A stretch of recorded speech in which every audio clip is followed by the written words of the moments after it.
know you probably couldn't hear that very well. You can read it on your handout. All right. And I'll read it. Were you able to hear it at all? Did you read it on the handout? All right. What you can see in this, and you saw the dialogue from the novel itself moving across the bottom of the screen. What happens here is Fanny Flagg depicts the most socially powerful character in her novel as using ain't when he gets emotional. However, this is removed from the film dialogue. Let's look at another example. Let's look at the color.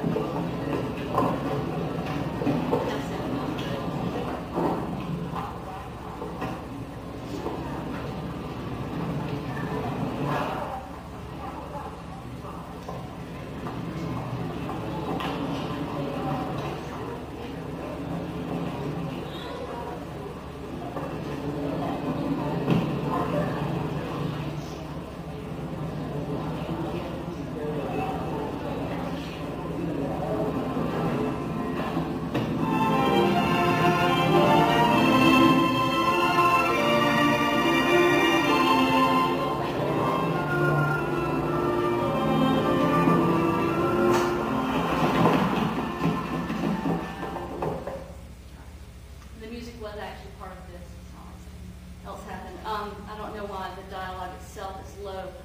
But you can look on your handout, you can see that where it says Sophia's having a conversation with Millie to Celie, you can see that Millie is depicted as using ain't there, and she's not in the actual film.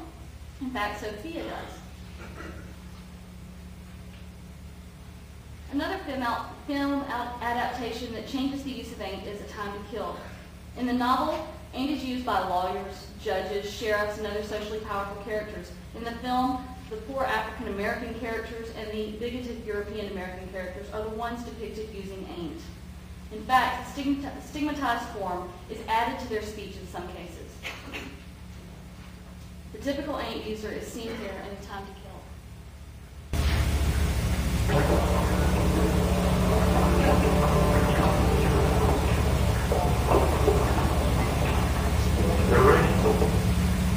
Sorry, sir, but we don't run that African-American people.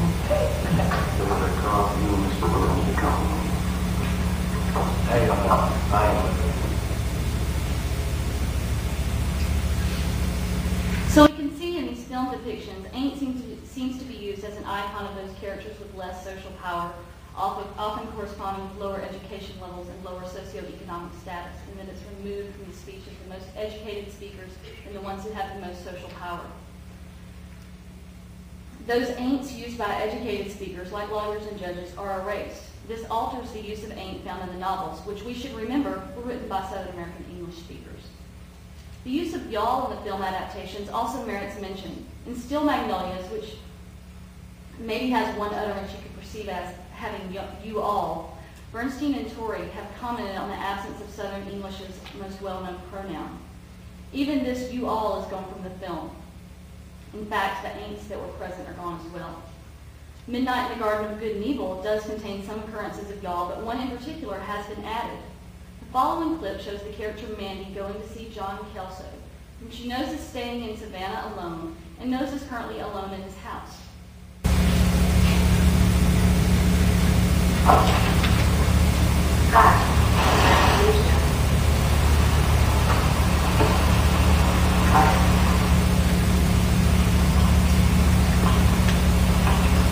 You are not now? Now, Kelso had someone with him, yet Mandy said this only to John. It would be an implied plural use of y'all.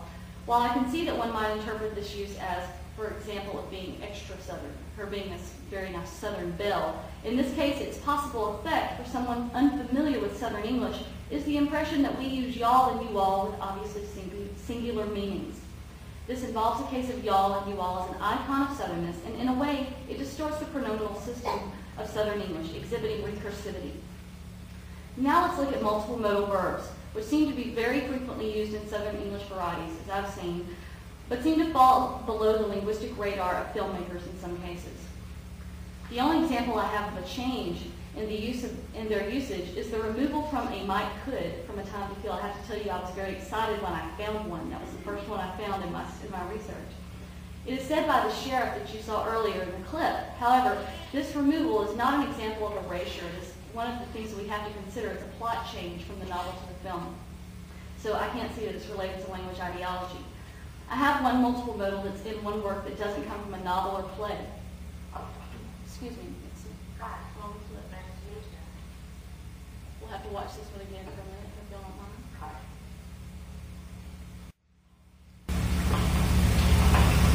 You are customized? Sure, have yourself.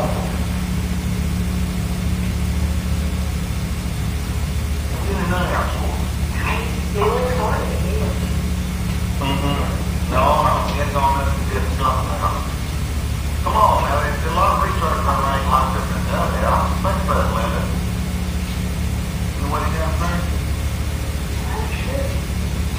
You want to find out if I have to remember the people are actors. Right. I don't know if you could hear that one. He said, you might ought to want to find out. He might have hacked his family to pieces with a hatchet or something. So there's an example of another multiple modal verb. This verb, might oughta, could actually be seen as occurring in unscripted natural language use. Even though it's on film, this scene, like Minnie and Sling Blade, was completely improvised. They were told what to do and where to go in the script, but they made up the words as they go along. The next multiple modal occurs in Driving Miss Daisy. Not only does it occur in the play, but it's also found in the film. Mr. Williams, what do you think I am? I ain't just not going to work with old trash, something like that. Awesome. She got you thinking, didn't she? Well, I can say that. This use of might could seems to me to follow the documented uses of the form. It's in an indirect situation where he's making an indirect request to someone to make more money, actually. And it does not undergo any changes. I think that multiple modals are not seen yet as particularly valuable in characterization tools like y'all and ain't are. However, when more filmmakers start to use them in their portrayal of Southern speech, this could change. What I've shown you today is the beginning of my research regarding the depiction of Southern English in films. I plan to continue this line of research and to include more film adaptation covering a broader range of features in a broader time period. I think that one way we can tease out the foundations of the stereotypes that exist about the South and its residents is to examine in many different ways the widely disseminated depictions of Southern cultures and language variations. Thank you.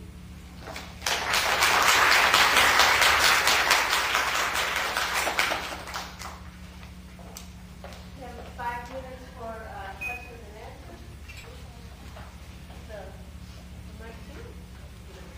okay, can you hear me? I can't.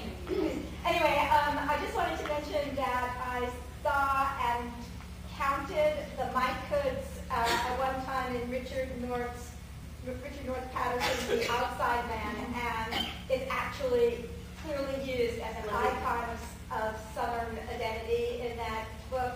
He actually misuses mic hood in at least 2 of the instances, and I just want to pass that one along as one to find it, because I think it was, I really enjoyed your presentation and the comparison of the text and the film. So, thank you. Don't. Okay. To what degree do you think the negative depictions of Southerners in films and movies have upon a Southerner's sexual identity? That's a very good question. I think it depends on the Southerner. I think that I did some research when I asked Southerners about their uses of might could and ain't and y'all. And I know the problems with self-reporting. I was going for other things in that. And I also asked them how they felt about depictions of Southerners in films, and most of them said they had major problems with it because that's not how we are. I don't know if they really incorporated those negative views into the way they felt about themselves. I have had students say in the Introduction to Linguistics class that I've worked with that they speak poorly, they speak bad English because they speak Southern English. So I guess maybe if that opinion that they speak Southern English comes from films, then it could definitely have a negative impact. Mostly I'm thinking about how non-Southerners view the South.